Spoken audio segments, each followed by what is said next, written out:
देखिए चलते हैं क्वेश्चन नंबर 27 की तरफ। देखिए क्वेश्चन नंबर 27 क्या बोल रहा है अपने को, the electric field at a point of distance r from uniformly charge wire of infinite length having linear charge density lambda. देखिए बड़ा आसान सा क्वेश्चन है कि और डायरेक्ट फॉर्मूले बेस पे भी तुम लोग कर सकते हो। एक वायर है, उसके ऊपर जो चार्ज फैला हुआ है वो प्लस चार्ज ऐसे फैला हुआ है, तो उसके कारण आर डिस्टेंस पे इन्होंने क्या पूछा है बेटा, इलेक्ट्रिक फील्ड पूछा, तो वो आपको पता है कितना आता है 2k लैम्बडा अपॉन आर। ठीक है, यहाँ पर लैम्बडा क्या है बेटा, k जो आएगा ये क्या आएगा 1/4 पाई एप्सिलॉन नॉट। देखिए क्या आ जाएगा 2 lambda 4 pi epsilon not lambda. ठीक है, ये आएगा कि नहीं आएगा, तो यहाँ पर 2 से 2 कट जाएगा, तो ये बराबर क्या आ जाएगा lambda upon 2 pi epsilon naught r. तो जो राइट आंसर आएगा बेटा देखिए कौन सा आएगा, ये फर्स्ट।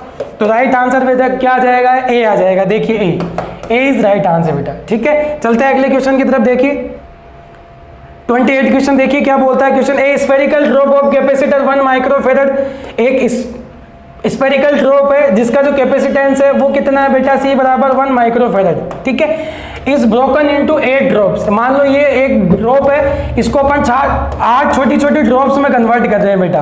तो आपको पता है जब भी अपन ऐसी बड़ी बूंद को छोटी बूंद में कन्वर्ट करते हैं तो उनका हमेशा वॉल्यूम सेम रहता है। ठीक है, इसका जो वॉल्यूम आएगा वो कितना आएगा बेटा 4/3 पाई आर क्यूब। यहाँ पर कितनी बन गई n, तो n इंटू 4/3 पाई इन ए की स्मॉल जो ड्रॉप है उसकी रेडियस कितनी माने r, तो कितना आ जाएगा r क्यूब। ठीक है, अब पूछा क्या इन्होंने, calculate the capacitance of each drop. Each drop का आपको क्या पूछा है कैपेसिटेंस, तो आपको पता है ड्रॉप कैसी होती है स्फेरिकल, तो उसके लिए जो c आएगा वो क्या आएगा 4 पाई एप्सिलॉन नॉट स्मॉल r। तो स्मॉल r की वैल्यू यहां से निकाल लीजिए आप, वो कितनी आ जाएगी, देखिए यहां पर इस n को नीचे ले 4/3 से ये कट जाएगा पाई। ठीक है, नीचे क्या आ जाएगा r क्यूब n बराबर क्या आ जाएगा r क्यूब। तो r बराबर क्या आ जाएगा, ये देखो ये r 3/3 और क्या क्या आ जाएगा n/3, ये आ जाएगा बेटा। तो क्या आ जाएगा देखिए यहाँ 1 आ जाएगा, तो रिलेशन क्या आ जाएगा यहाँ पर c बराबर 4 पाई एप्सिलॉन नॉट r। यहाँ पर वैल्यू पुटअप कर दीजिए इसकी, c बराबर क्या आ जाएगा 4 पाई एप्सिलॉन नॉट r n की पावर 3। ठीक है, तो यहाँ पर क्या आ जाएगा बेटा देखिए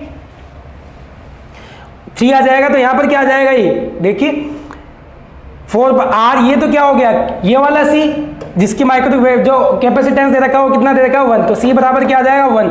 और कितने भागों में डिवाइड किया है बेटा इसको 8 में, तो यहाँ पर n की पावर क्यूब आएगा, इसका मतलब क्या आएगा 2 क्यूब। ठीक है, तो यहाँ पर जो आ जाएगा वो क्या आ जाएगा, ये बेटा 1/3 आएगा इसका, देख लीजिए एक बार यहाँ पर इसको नीचे लेके आओगे आप तो ये ऊपर चला जाएगा, माइनस का 1/3 आएगा। यहाँ पर देखिए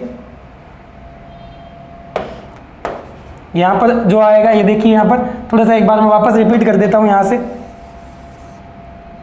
देखिए यहाँ पर क्या रखा है ये, तो इसका r की स्मॉल r की वैल्यू अपने को निकालनी है, तो ये अपने पास में क्या आ जाएगा r क्यूब n1। ठीक है, अब ये नीचे जाएगा इसके, देखिए तो इसके भी नीचे आ जाएगा, ये कलर में चेंज कर लेता हूँ थोड़ा, ये देखो ये, तो ये 3 यहाँ आ जाएगा, ये आ जाएगा 1/3 और ये क्या आ जाएगा स्मॉल r। तो स्मॉल r की जो वैल्यू आएगी यहाँ पर बेटा 1/3 आएगी, तो यहाँ पर कितना आ जाएगा देखिए आप,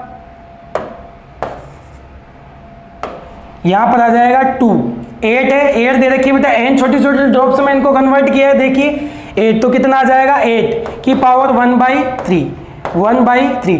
यहाँ पर इसको क्या लिख सकता हूँ मैं 2 की पावर, देखिए c बराबर क्या आ जाएगा c डैश मान लीजिए इसको, तो यहाँ क्या आ जाएगा 1/2 की पावर 3 1/3। तो यहाँ पर क्या आ जाएगा 3 से 3 कट जाएगा, तो c डैश क्या आ जाएगा c/1/2। देखिए आंसर दे रखा है क्या 1/2, यस 1/2 माइक्रोफेरेड। तो जो राइट आंसर आएगा वो कितना आ जाएगा 1/2। ठीक है, चलते हैं अगले क्वेश्चन की तरफ। देखिए ये छोटी सी चीज यहाँ पर ध्यान रखनी है कि जब भी बूंदों को अपन छोटी छोटी ड्रॉप्स में तोड़ते हैं तो उनका जो वॉल्यूम रहता है वो सेम रहता है। यहाँ पर स्मॉल r की वैल्यू निकाल लीजिए और इसमें पुटअप कर दीजिए आप। ठीक है, चलते हैं अगले क्वेश्चन की तरफ। आ जाइए बेटा क्वेश्चन नंबर को 29 पे देखिए, capacitor of 2 microfarad is charge, ये देखिए कैपेसिटर जो दे रखा है वो दे रखा है 2 माइक्रोफेरेड और जो वोल्टेज दे रखा है वो दे रखा है 200 voltage and then the plates of the capacitor is connected by a wire, ठीक है, how much heat will be produce, तो उसके द्वारा कितनी हीट प्रोड्यूस होगी। तो आपको पता है एनर्जी के बराबर हीट प्रोड्यूस होगी और वो क्या आता है बेटा 1/2 CV²। तो देखिए यहाँ पर क्या आ जाएगा 1/2 C कितना दे रखा है 2 × 10⁻⁶ क्योंकि माइक्रोफैराड है, इंटू V का स्क्वायर, तो कितना आ जाएगा 200 × 200। देख लीजिए, कर लीजिए कैलकुलेट, 2 से 2 ये 4 आ जाएगा 6, 4 × 10⁻⁻2 जूल ये आ जाएगा बेटा। यहाँ पर 4 से यहाँ कट जाएगा तो यहाँ कितना बच जाएगा 2 बच जाएगा केवल। देखिए 4 × 10⁻⁻, सी इज राइट आंसर बेटा, ठीक है। चलते हैं अगले क्वेश्चन की तरफ। देखिए जो क्वेश्चन है बड़े आसान से क्वेश्चन है, देखिए क्या बोल रहा है question, a wire having resistance, एक वायर है जिसका रेजिस्टेंस कितना है 12 ओम है, ठीक है, is bent in the form of an equilateral triangle. देखिए ये वायर है, इसका रेजिस्टेंस इन्होंने दे रखा है 12 ओम, ठीक है, इन्होंने क्या किया है इसको किस में कन्वर्ट किया है ट्राइंगल में कन्वर्ट किया है यूं, ठीक है। क्या पूछा है कैलकुलेट द, इसका मतलब देखो एक वायर का जो रेजिस्टेंस हो गया वो कितना हो गया, देखिए 3 में डिवाइड कर दीजिए, इसका कितना आ जाएगा 4 ओम, तो ये 4 ओम आ जाएगा, ये 4 ओम, ये 4 ओम। पूछा क्या है the effective resistance between any 2 points of the triangle. ये 2 पॉइंट मान लेता हूं बेटा, मैं ये 2 पॉइंट मान लेता हूं यहाँ पर, और इन 2 पॉइंट के बीच में रेजिस्टेंस निकालना, तो ये दोनों आपस में किस में जुड़े हुए हैं बेटा सीरीज में, तो कितना आ जाएगा 8 ओम, और ये किस में जुड़ जाएंगे आपस में 8 ओम, ये आ जाएगा 4 एम, ये किसमें दोनों पैरेलल में, तो आर इक्विवेलेंट जो इक्विवेलेंट आता है वो क्या आता है R1 R2। ये देखिए बेटा कितना आ जाएगा 8 4 8 + 4 कितना आ जाएगा बेटा 32/12, इसको 4 से मल्टी काट दीजिए, देखिए 8/3, तो जो राइट आंसर आएगा वो कितना आएगा 8/3, डी इज राइट आंसर बेटा। देखिए 8/3 डी इज राइट आंसर बेटा, ठीक है। चलते हैं अगले क्वेश्चन की तरफ। देखिए आ जाइए क्वेश्चन नंबर 31 पर, देखो क्या बोल रहा है question, the electric field E दे रखी है और करंट डेंसिटी, आपको पता है जो करंट डेंसिटी होती है वो होती है I/A, और I जो आता है बेटा वो क्या आता है NaEVd आता है बेटा, ठीक है। तो देखिए क्या पूछा है हैव द रिलेशन, देखिए I बराबर एक रिलेशन और आता है, इससे तो नहीं आएगा, देखो I बराबर क्या आता है V/R, R यहाँ पर रेजिस्टेंस है तो यहाँ पर वैल्यू पुटअप कर दीजिए, G बराबर V/R। पूछा क्या है E के बीच में, तो अपने को पता है V बराबर होता है EL, ठीक है, L इन दोनों के बीच की डिस्टेंस होती है, तो J बराबर क्या आ जाएगा बेटा E × L/R, तो इन दोनों के बीच में जो रिलेशन आएगा बेटा वो क्या आएगा J is directly proportional E। देखिए E is directly proportional J, A is right answer बेटा, E इज डायरेक्टली प्रोपोर्शनल ये, ठीक है। चलते हैं अगले क्वेश्चन की तरफ। देखिए A इज राइट आंसर यहाँ पर। अगला क्वेश्चन ये सोल्व कर लेते हैं। देखिए zener diode is use, zener diode का यूज अपन क्यों करते हैं, तो आपको पता है वोल्टेज रेगुलेशन के लिए काम में कर लेते हैं अपन। देखिए जेनर डायोड जो उसका साइन होता है वो यू होता है बेटा, यू जेनर डायोड होता है, तो वोल्टेज रेगुलेशन के लिए लगाते हैं। यदि बहुत ज्यादा वोल्टेज अचानक बढ़ जाता है तो उसको क्या करता है रेगुलेट करता है, जैसे फैन के अंदर नहीं होता अपन फैन को कम ज्यादा करते हैं जो रेगुलेटर लगा होता है, वैसे ही सेम इलेक्ट्रॉनिक्स के अंदर ये जेनर डायोड काम में आता है बेटा उसकी जगह, ठीक है। चलते हैं अगले क्वेश्चन की तरफ। देखिए 33 क्वेश्चन पे आ जाइए। देखिए बेटा 2 वायर है वो सेम लेंथ, 2 वायर है जिनकी लेंथ क्या दे रखी है बेटा सेम दे रखी है, are shaped into the square और सर्किल। देखिए इसको तो अपन किस में शेप दे रहे हैं स्क्वायर में, जिसकी लेंथ कितनी मान लेते हैं अपन ए, जिस साइड है वो कितनी मान लेते हैं ए। दूसरा कर रहे हैं सर्कल में, इसको कर रहे हैं अपन सर्कल में यू, ठीक है कि नहीं है एल को, जिसकी रेडियस कितनी मान लेते हैं अपन आर मान लेते हैं। If they carry same current, इनके दोनों के बीच में जो करंट है बेटा वो कितनी है सेम ही करंट है, चाहे कुछ भी मान लो उसको आई मान लो बेटा, इसमें भी आई मान लो आप यू, ठीक है। तो then the ratio of the magnetic moment, आपको पता है मैग्नेटिक मोमेंट यदि किसी सर्किल की अपन बात करें तो वो कितना आता है NIA, ठीक है। यहाँ पर दोनों के ए अलग अलग है, बाकी तो दोनों सेम ही है, इसका मतलब M इज डायरेक्टली प्रोपोर्शनल क्या आ जाएगा ए। इसका देखिए L है, L किसके बराबर है आपको पता है, इसका जो एरिया आता है स्क्वायर का वो कितना आता है A², तो यहाँ पर एक देखिए यहाँ पर क्या है L कितने भागों में डिवाइड है, यहाँ पर L 4A के बराबर है, तो A बराबर क्या आ जाएगा L/4, ठीक है। तो यहाँ पर अपने पास में जो एरिया आएगा स्क्वायर का वो कितना आएगा MS² A², A क्या है साइड स्क्वायर, और A कितनी आएगी बेटा L/4, तो MS कितना आ जाएगा डायरेक्टली प्रोपोर्शनल एल स्क्वायर 16। ये तो आ गई बात किसकी, स्क्वायर की। अब यहाँ पर बात करते हैं अपन, यहाँ पर इसकी रेडियस यदि अपन आर माने तो अपने पास में जो सरकमफेरेंस आएगी वो कितनी आएगी, 2 पाई आर बराबर कितना आएगा बेटा, एल। ठीक है, तो अपने को क्या करना, आर बराबर अपने पास में क्या आएगा, एल अपॉन 2 पाई। ठीक है, इसका एरिया जो आएगा वो कितना आएगा, एम सर्कल, देखिए वो कितना आ जाएगा, पाई आर स्क्वायर। तो यहाँ पर आर क्या है, ये यहां से पुटअप कर लीजिए, एम सर्कल क्या आ जाएगा, directly proportional pi L square 4 पाई का होल स्क्वायर। ठीक है, ये वैल्यू यहां पर पुटअप कर दीजिए। आप दोनों का रेशियो निकाल लीजिए, देखिए जो दोनों का रेशियो आएगा वो क्या आएगा, देखिए दोनों का रेशियो निकाल लीजिए। रेशियो जो आएगा वो क्या आएगा, देखिए एम स्क्वायर एम सर्कल बराबर क्या आ जाएगा, देखिए यहां पर एल स्क्वायर 16 मल्टीप्लाई क्या आ जाएगा, देखिए पाई एल स्क्वायर, ये ऊपर चला जाएगा 4 पाई स्क्वायर। देखिए बेटा कर लीजिए इसको कैलकुलेट, कितना आ जाएगा, एल स्क्वायर से एल स्क्वायर काट दो आप, पाई से ये पाई काट दो बेटा, यहां पर कितना आ जाएगा 4। तो जो राइट आंसर आएगा बेटा वो क्या आएगा, पाई/4 का रेशियो आ जाएगा बेटा, कितना आ जाएगा, पाई/4। देखिए पाई/4 का रेशियो आएगा, तो answer is C is right answer बेटा। तो ये ध्यान रखना है, एल वायर अपन ने लिया है, एक वायर को स्क्वायर में कन्वर्ट किया है, दूसरे को अपन ने सर्कल में कन्वर्ट किया है। तो उनके लिए अपने को क्या निकालना है, मैग्नेटिक मोमेंट निकालना है। तो मैग्नेटिक जो मोमेंट आएगा वो यहां से आएगा बेटा, क्योंकि ये दोनों चीजें तो सेम ही दे रखी है इनमें, बाकी ये डायरेक्टली प्रोपोर्शनल हो गया, इन दोनों का रेशियो अपन ने निकाल लिया बेटा। ठीक है, चलते हैं अगले क्वेश्चन की तरफ। देखिए आ जाइए बेटा, देखिए क्वेश्चन क्या बोल रहा है, ए particle with charge q is moving along a circle of radius. देखिए ये एक सर्कल है, इसकी रेडियस कितनी है बेटा, r है, इस पर q चार्ज क्या कर रहा है, मूव कर रहा है with uniform speed v। Speed कितनी है बेटा उसकी, v स्पीड है। The associate with magnetic moment a is given by.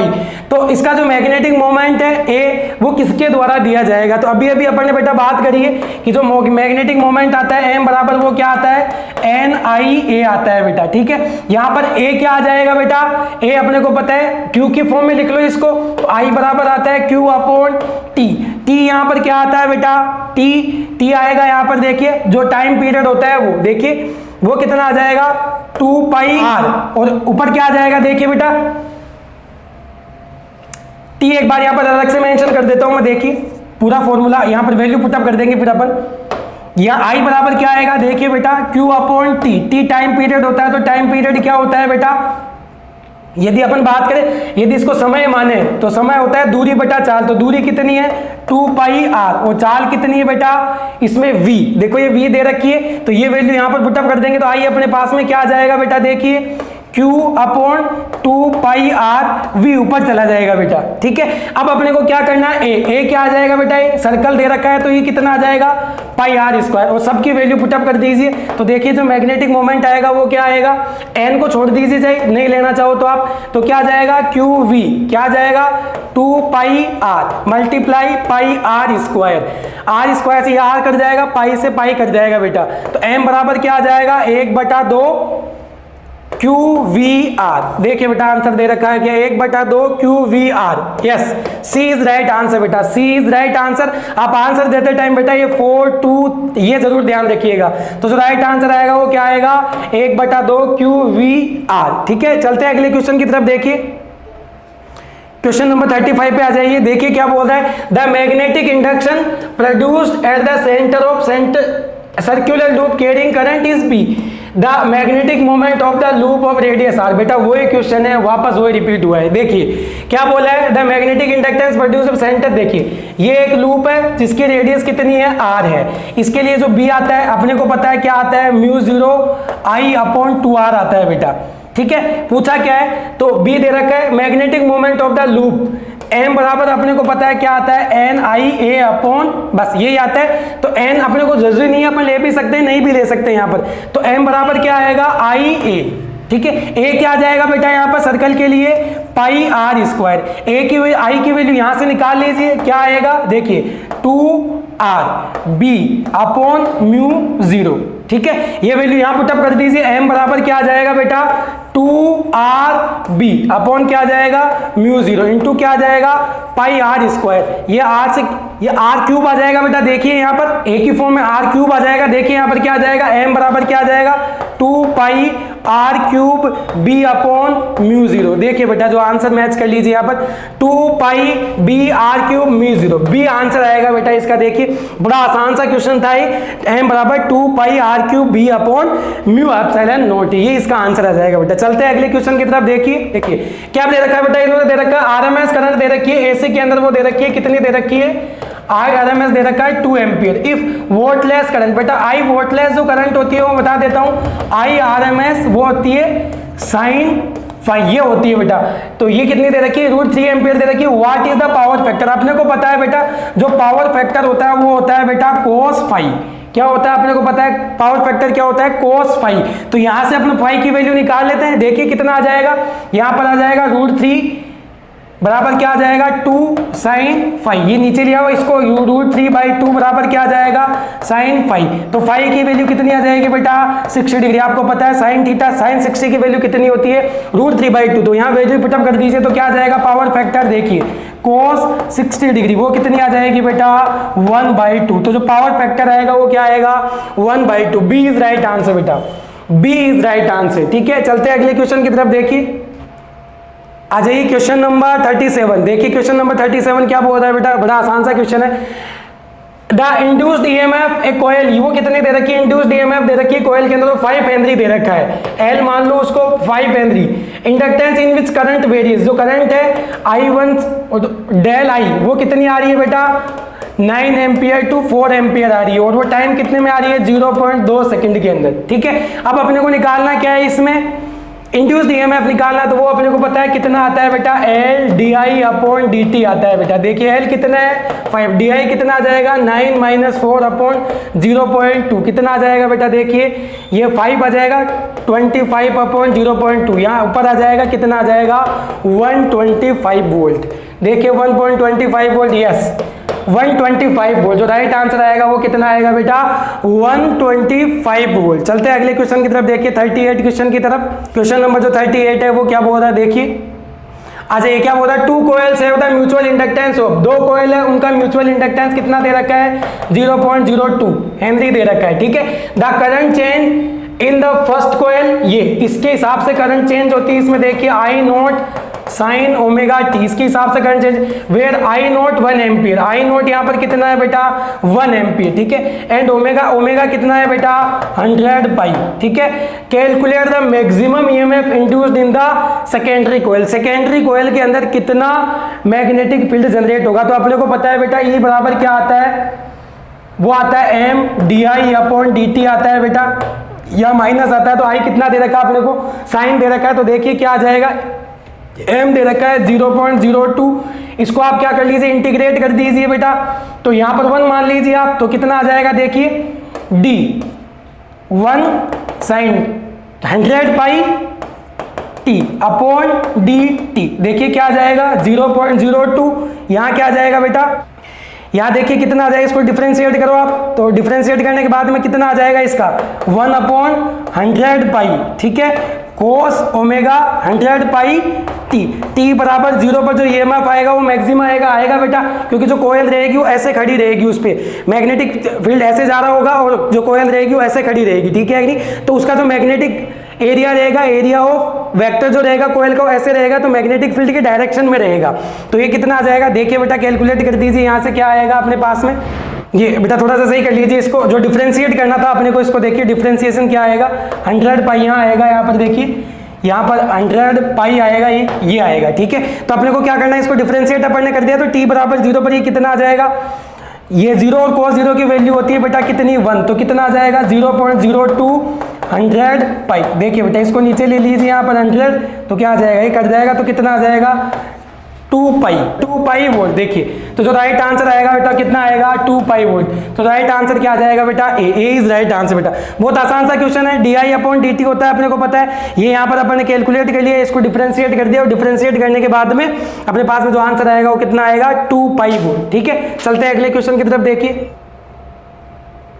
आ जाइए बेटा, ट्रांसफार्मर अपन ने ये 16 में भी किया है क्वेश्चन, 18 में भी किया है और 17 में भी किया है। देखिए, इन ए ट्रांसफार्मर दे रखा है the number of turns in primary coil, primary coil के अंदर जो नंबर ऑफ टर्न्स दे रखे हैं वो दे रखे हैं 140, and that in the secondary coil, और सेकेंडरी कोयल के अंदर दे रखे हैं वो दे रखे हैं 280 बेटा।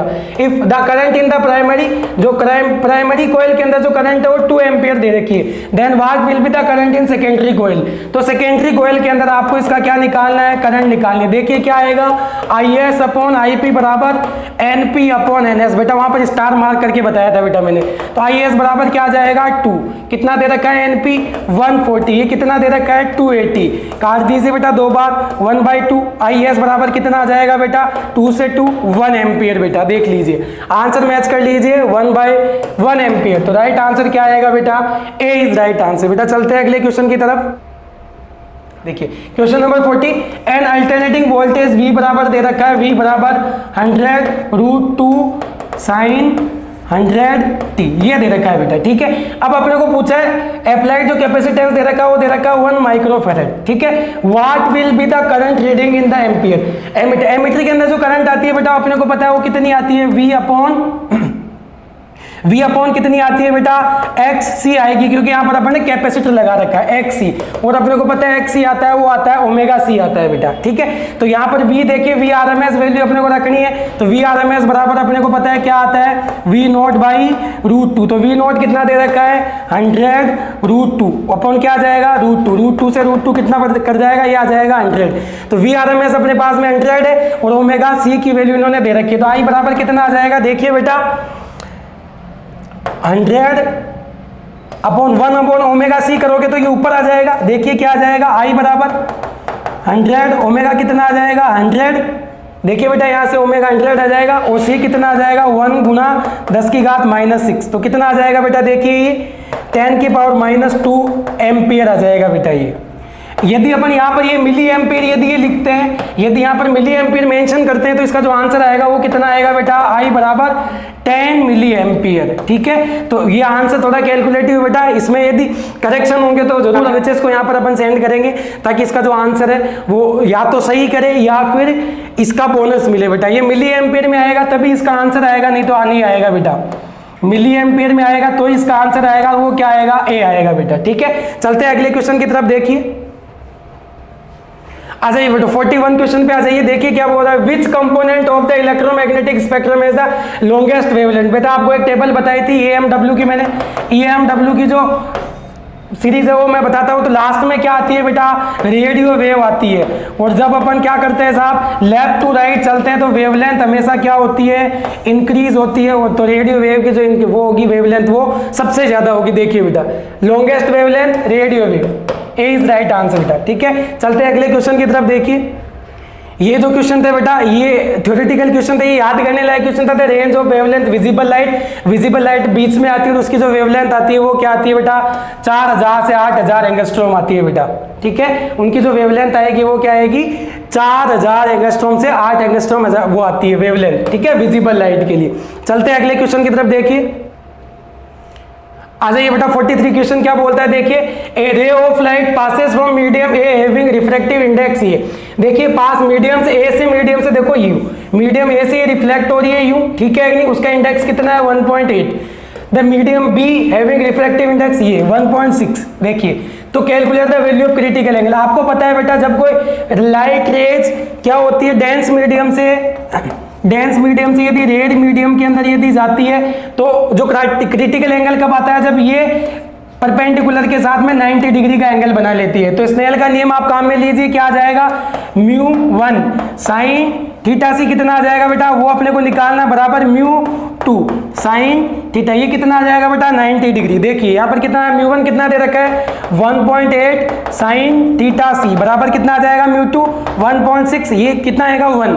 तो sin θc कितना आ जाएगा बेटा 1.6 अपॉन 1.8, ये कट जाएगा बेटा, काट दीजिए इसको, 2 से कर दीजिए 8 और 9, तो θc जो आ जाएगा वो क्या आ जाएगा, साइन इनवर्स 8/9। देख लीजिए बेटा answer B is right answer बेटा। जो राइट आंसर आएगा वो क्या आ जाएगा, बी आ जाएगा, ठीक है। चलते हैं अगले क्वेश्चन की तरफ। देखिए आ जाइए बेटा, एस्टिमेटिज्म जो है इज करेक्ट यूजिंग, दृष्टि वैषम में जो दोष रहता है उसके लिए बेटा सिलेंड्रिकल लेंस काम में लेते हैं अपन।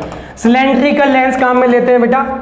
दृष्टि वैषम्य जो दोष होता है उसके लिए सिलेंड्रिकल लेंस काम में लेते हैं बेटा अपन। ए इज राइट आंसर बेटा। ठीक है, चलते हैं अगले क्वेश्चन की तरफ। देखिए चलिए बेटा क्वेश्चन नंबर 45 पर देखिए, एक कॉनकेव लेंस दे रखा है जिसकी फोकस लेंथ दे रखी है बेटा एफ दे रखी है। कॉनकेव लेंथ के लिए फोकल लेंथ ये दे रखी है ये F on M image of 1/3 times. और जो उसकी इमेज बनती है वो कैसे बनती है, 1/3 बनती है size of the object, object की जो साइज ले रहे हैं उससे। ठीक है, तो what is the distance of the object from the lens. देखिए कॉनकेव लेंस अपने को दे रखा है, ये अपन लेंस मान लेते हैं। ठीक है, उससे जो ऑब्जेक्ट दे रखी है वो कितनी दूरी पर है ये इन्होंने पूछा है। तो अपन क्या मान लेते हैं, यहाँ पर ऑब्जेक्ट ये है, ऑब्जेक्ट जिसकी हाइट कितनी है h1। यहाँ इसकी क्या बनेगी इमेज, मिरर इमेज बनेगी, सॉरी लेंस से इमेज बनेगी इसकी। तो वो कैसे बनेगी, इसकी हाइट होगी h2। तो यहाँ पर आपको पता है इसकी जो बीच की डिस्टेंस होती है वो होती है v। ठीक है, तो यहाँ पर जो मैग्निफिकेशन आता है वो कितना आता है, m बराबर माइनस v अपॉन u बराबर आता है h2 अपॉन h1। और ये अपने को कितना दे रखा है बेटा, 1/3 दे रखा है। तो यहाँ से आप क्या निकाल लीजिए, आप देखिए अब अपने को क्या करना है साहब, लेंस के लिए निकालना है ये डिस्टेंस। तो अपने को लेंस फॉर्मूला काम में लेना पड़ेगा यहाँ पर। और लेंस फॉर्मूला जो होता है वो क्या आता है, 1/v माइनस 1/u बराबर 1/f। तो यहाँ से अपन v निकाल लेंगे और इसको u रख लेंगे। ठीक है, देखिए क्या आ जाएगा, माइनस v जो u आ जाएगा वो कितना आ जाएगा बेटा, सॉरी v जो आ जाएगा कितना आ जाएगा, u/3। ये वैल्यू यहाँ पुटअप कर दीजिए, देखिए क्या आएगा, माइनस u/3 माइनस 1 अपॉन जो इधर की तरफ होती है, जो लाइट के अपोजिट डायरेक्शन में अपन लेते हैं उनको नेगेटिव लेते हैं, तो ऑब्जेक्ट नेगेटिव। तो यहाँ पर क्या आ जाएगा माइनस u। और कॉनकेव लेंस के लिए जो फोकस दूरी लेते हैं वो कितनी लेते हैं, -f। तो आप इन सबको कैलकुलेट कर लीजिए, देखिए क्या आएगा, 3/u। ठीक है, 3/u आ जाएगा यहाँ पर, ये माइनस में ये प्लस हो जाएगा, 1/u बराबर कितना आ जाएगा, -1/f। ठीक है, अपने को क्या निकालना है, u निकालना है। तो देखिए आज u एलसीएम ले लीजिए, आप क्या आ जाएगा, -3 + 1 बराबर क्या आ जाएगा, -1/2। ये कितना आ जाएगा, देखिए -2/u बराबर कितना आ जाएगा, -1/f। माइनस से माइनस कर जाएगा तो u बराबर क्या आ जाएगा बेटा, u बराबर 2f। तो जो राइट आंसर आएगा बेटा वो क्या आएगा, 2f। बी बराबर बी आंसर आएगा। देखिए इसमें क्या आ जाएगा, राइट आंसर बी। ठीक है, चलते हैं अगले क्वेश्चन की तरफ। देखिए चलते हैं क्वेश्चन नंबर 46 की तरफ। देखिए क्या बोल रहा था, interference pattern is obtained with the 2 coherent light source density. अपन ने जो प्रीवियस ईयर के क्वेश्चंस पेपर करवाए उनमें भी ऐसा ही सेम क्वेश्चन था। देखिए ये थोड़ा सा लेंथी टाइप क्वेश्चन है, देखिए क्या आ जाएगा। तो इंटेंसिटी का जो रेशियो दे रखा है I1/I2 वो दे रखा है बेटा R दे रखा है। The interference pattern the ratio of, इन्होंने क्या बोला है, Imax minus I minimum upon क्या आ जाएगा, Imax प्लस I मिनिमम, इनका रेशियो पूछा है बेटा। तो अपन क्या करें, Imax और I मिनिमम निकाल ले पहले। वो कैसे निकालते हैं आपको बता रखा था बेटा मैंने, Imax अपॉन I मिनिमम बराबर क्या आएगा, देखिए √I1 plus √I2 upon √I1 minus √I2 का स्क्वायर। ठीक है, तो यहां पर क्या आ जाएगा, देखिए I1 बराबर मैं क्या मान लेता हूं, I2R। ठीक है, ये वैल्यू पुटअप कर दीजिए यहाँ पर। तो देखिए I मिनिमम क्या आएगा, I मिनिमम देखिए क्या आ जाएगा बेटा, यहाँ पर I2R का रूट प्लस I2 अपॉन क्या आ जाएगा, देखिए बेटा I2R माइनस I2, यहाँ पर I2 कॉमन ले लीजिए बेटा। यहाँ पर देखिए तो √I2 कॉमन आ गया, क्या आ जाएगा, √R प्लस 1 अपॉन क्या आ जाएगा, यहाँ पर भी यही सेम काम कर लीजिए, I2 रूट कॉमन ले लीजिए, क्या आएगा, √R माइनस 1। तो ये अपने पास में Imax अपॉन I मिनिमम क्या आ गया बेटा, देखिए Imax अपॉन I मिनिमम अपने पास में जो आया है बेटा वो क्या आया है, √R plus 1 upon √R minus 1। ये यहाँ पर वैल्यू पुटअप कर दीजिए बेटा। देखिए क्या आ जाएगा, √R प्लस 1 का स्क्वायर भी करना है बेटा। यहाँ पर ये जरूर ध्यान रखिएगा, यहाँ पर क्या करना है, इसका स्क्वायर करना है। और स्क्वायर करने के बाद में आप इस फॉर्मूले में वैल्यू पुटअप करोगे तो जो लास्ट में अपने पास में आंसर आएगा वो क्या आएगा बेटा, ये आप इसको कैलकुलेट कर लीजिए बेटा। क्वेश्चन बहुत लेंथी है, बहुत लंबा क्वेश्चन है, अपने पास में बोर्ड पे जगह भी कम है, इस वजह से मैं डायरेक्ट बता रहा हूं। आप इन दोनों का स्क्वायर करिएगा और आई मैक्स और आई मिनिमम की वैल्यू यहां पर पुटअप कर दीजिएगा। तो जो राइट आंसर आएगा बेटा वो क्या आएगा अपने पास में, बी ऑप्शन आएगा। आपके पास में पर्याप्त टाइम होगा क्योंकि एग्जाम आप दे चुके हो आरयूएचएस का, तो अब वो टाइम हो यहाँ यूटिलाइज करिएगा, आप इस क्वेश्चन को सोल्व करिएगा बेटा। ये आपके लिए छोड़ के जा रहा हूं, बाकी कंसेप्ट मैंने यहाँ पर समझा दिया आपको, ठीक है। चलते हैं अगले क्वेश्चन की तरफ। देखिए क्वेश्चन नंबर 47 क्या बोल रहा है, एक wild DSA double slit experiment, the phase difference between the two waves reaching the location. देखिए बेटा जो फेज डिफरेंस यहाँ पर अपन लेते हैं डेल पाई, बेटा वो हमेशा अपन क्या लेते हैं बेटा 2 pi lambda into del x. Del x होता है बेटा यहाँ पर पथांतर, यहाँ पर क्या होता है बेटा वो पथांतर होता है। और ये पथांतर यदि देखिए क्या कैसे निकालते हैं अपन, डेल एक्स होता है बेटा वो होता है N plus 1 lambda by 2। Lambda by 2 बेटा मैंने क्यों लिया है, सॉरी यहाँ पर ये लैम्बडा बाई 2 नहीं आएगा, देखिए यहाँ पर आएगा ये, यहाँ पर ये आएगा 1/2, ये आता है बेटा अपने पास में। इसका जो फॉर्मूला आता है डेल एक्स, तो डार्क फ्रिंज इन्होंने दे रखी है, थर्ड डार्क फ्रिंज दे रखी है, तो थर्ड डार्क फ्रिंज के लिए जो एन की वैल्यू आती है बेटा वो 2 लेते हैं अपन। तो यहाँ पर देखिए डेल एक्स अपने पास में क्या आ जाएगा 2 + 1/2 लैम्बडा। तो यहाँ से देखिए निकाल लीजिए डेल एक्स बराबर क्या आ जाएगा 5/2 लैम्बडा। ये वैल्यू यहाँ पुटअप कर लीजिए तो अपने पास में क्या आ जाएगा, फेज डिफरेंस आ जाएगा बेटा 2 पाई लैम्बडा मल्टीप्लाई क्या आ जाएगा बेटा, देखिए ये कितना आ जाएगा यहाँ पर पतांतर, देखिए कितना आ जाएगा 5 लैम्बडा बाई 2। ये लैम्बडा से लैम्बडा कट जाएगा, 2 से 2 कट जाएगा, तो डेल पाई जो आएगा बेटा वो क्या आएगा 5 पाई।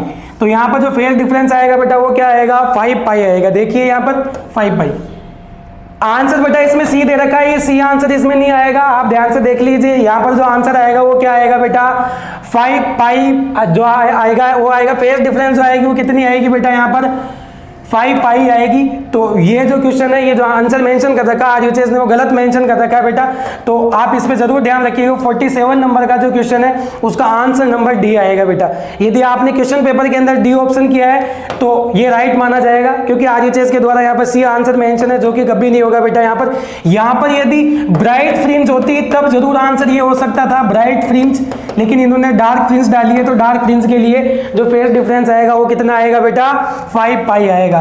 तो आप ऑब्जेक्शन ले सकते हो इस पर आरयूएचएस को, आप लेटर लिख सकते हो, वो आरयूएचएस की मेल पे भेज सकते हो आप इसको, तो उसका जो आंसर है वो सी से डी कन्वर्ट कर दिया जाएगा बेटा, ठीक है। देखिए चलते क्वेश्चन नंबर 48 की तरफ। क्या बोल रहा है question, the de Broglie wavelength of the neutron in thermal equilibrium. ये बेटा आपको पता है कि जो न्यूट्रॉन की थर्मल इक्विलिब्रियम के लिए जो वेवलेंथ अपन निकालते हैं वो क्या आता है, डायरेक्ट फॉर्मूला आता है बेटा, वो क्या आता है ए 30.8/√T एंगस्ट्रॉम। यहाँ पर क्या आता है, ये टेम्परेचर होता है बेटा, ये क्या होता है टेम्परेचर, और ये हमेशा किस में लेना होता है केल्विन में, ठीक है। चलते हैं अपन क्वेश्चन नंबर 49 की तरफ। देखिए साहब,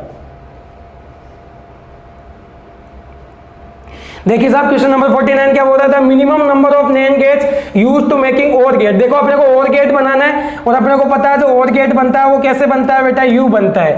यहाँ पर क्या आ जाएगा, देखिए ये ए आ जाएगा, ये बी आ जाएगा, ये वाई A + B, ठीक है। तो यहाँ पर क्या आ जाएगा 0 1 1 0 0 0 1 1 ये आता है बेटा, तो इनका आउटपुट क्या आएगा 1 1 0 1 ये आता है। तो ऐसे कितने नैंड गेट अपन काम में ले जिसकी आउटपुट ये आएगा, ठीक है नहीं। तो इसका जो राइट आंसर बेटा आएगा वो क्या आएगा 3 नैंड गेट आप काम में ले लीजिए। 3 नैंड गेट का मतलब क्या हो गया, देखिए यू, एक नैंड गेट ये हो गया बेटा, दूसरा देखिए दूसरा नैंड गेट ये हो गया बेटा, और तीसरा जो नैंड गेट है वो ये हो गया। यू 3 नैंड गेट आप काम में ले लीजिए बेटा, तो इससे जो आउटपुट आएगा वो कैसा आएगा, यू ही आएगा, ठीक है कि नहीं। आप अपने रफ पेपर में बना लीजिए बेटा, ये ए बी यहाँ पर बेटा y कर लीजिए, यहाँ y1 कर लीजिए, y2 कर लीजिए, और y डैश यहाँ पर कर लीजिए y1 + y2। इनको जब आप कैलकुलेट करोगे तो आपके पास में जो आंसर आएगा वो क्या आ जाएगा बेटा, नैंड गेट आ जाएगा यहाँ पे। तो नैंड गेट कितने काम में लेने हैं, कम से कम 3 नैंड गेट अपने को काम में लेने हैं, यदि अपने को और गेट जैसा आउटपुट चाहिए तो, ठीक है। चलते हैं अगले क्वेश्चन की तरफ। आपको पता है नैंड गेट जो बनता है वो NOT gate plus AND gate से बनता है बेटा, NOT gate plus AND gate से बनता है, ठीक है। चलते हैं अगले क्वेश्चन की तरफ। देखिए ये क्वेश्चन भी अपन ने करवाया था, जो प्रीवियस ईयर के क्वेश्चन पेपर करवाए थे उनमें से। देखिए if the half life of the material is 10 year, half life दे रखी है मटेरियल की, वो कितनी दे रखी है 10 ईयर।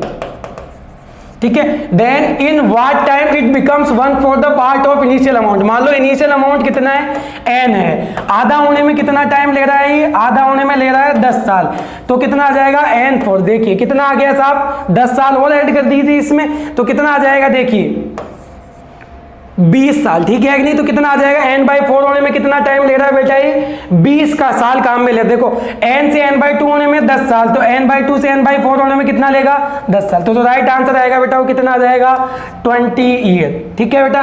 तो ये RHS ने जो पेपर करवाया था पैरामेडिकल एंट्रेंस एग्जाम 1 अक्टूबर को, वो पूरा पेपर अपन ने सोल्व कर लिया है। उसके अंदर एक एक क्वेश्चन अपन ने देखा है, और साथ में अपन ने वो भी चीजें देखी है कि जो प्रीवियस ईयर के क्वेश्चन पेपर थे उनमें से कितने क्वेश्चन आए हैं, सब चीजें अपन ने यहाँ पर डिस्कस करी है। और ये पेपर जो है वो अपन ने पूरा सॉल्यूशन दिया है, इन पे हर एक क्वेश्चन के बारे में अपन ने विस्तार से डिटेल से अपन ने बात करी है। और जो 30 सितंबर को जो पेपर हुए थे बीपीटी और फार्मेसी का, वो भी अपन नेक्स्ट पेपर लेके आएंगे, उसके लिए भी आपको ज़्यादा वेट नहीं करवाएंगे। नेक्स्ट 2 डेज के अंदर वो भी पेपर आपको अपलोड कर दिए जाएंगे यूट्यूब चैनल पे। और जो केमिस्ट्री का पेपर है वो भी आपको जल्दी ही मिल जाएगा यहाँ पर, जो कि 51 नंबर क्वेश्चन से स्टार्ट होंगे। तो आप इस चैनल को ज़्यादा से ज़्यादा शेयर करिए, ताकि जिन लोगों ने RHS एंट्रेंस पैरामेडिकल का एग्जाम दिया था उन तक ये सॉल्यूशन पहुंच सके, और उनको पता लगे कि जो प्रीवियस ईयर के क्वेश्चंस पेपर थे उनमें से कितने क्वेश्चन मैच हुए। तो अगली बार जब आप ये एग्जाम देने जाओ, मान लो आपके जो रिलेटिव है वो यदि एग्जाम पेपर देने जाए, तो जो प्रीवियस ईयर के क्वेश्चन है वो बेटा जरूर देख के जाए यहाँ से, तो उनको काफी हेल्प मिलती है। ये आपको भी पता लग गया होगा कि बहुत सारे क्वेश्चन ऐसे हैं। और अब आपको एक काम करना है, ये वीडियो आप पूरा देख लिए होंगे शायद। अब इस बात पर यदि आप मेरी ये बात सुन रहे हो तो यहाँ तक लगभग वीडियो खत्म हो गया, अपना पूरा खत्म ही हो गया है। तो अपने जो मार्क्स आए हैं वो मार्क्स आप जरूर कमेंट सेक्शन में जाकर बताइए बेटा हमें, ताकि हमें पता लग सके कि जो इसकी कट ऑफ है वो कितनी जा सकती है। उस पर भी हम वीडियो रिलीज करेंगे जल्दी, कि जो इसकी कट ऑफ जा सकती है पैरामेडिकल की पेपर को देखते हुए वो कितनी जाएगी। तो वो हम कैलकुलेट तभी कर पाएंगे जब आप अपने जो मार्क्स है वो हमें कमेंट सेक्शन में जरूर बताइए, ठीक है कि नहीं। अगले वीडियो में मिलेंगे अपन, तब तक के लिए बाय, थैंक यू, टाटा।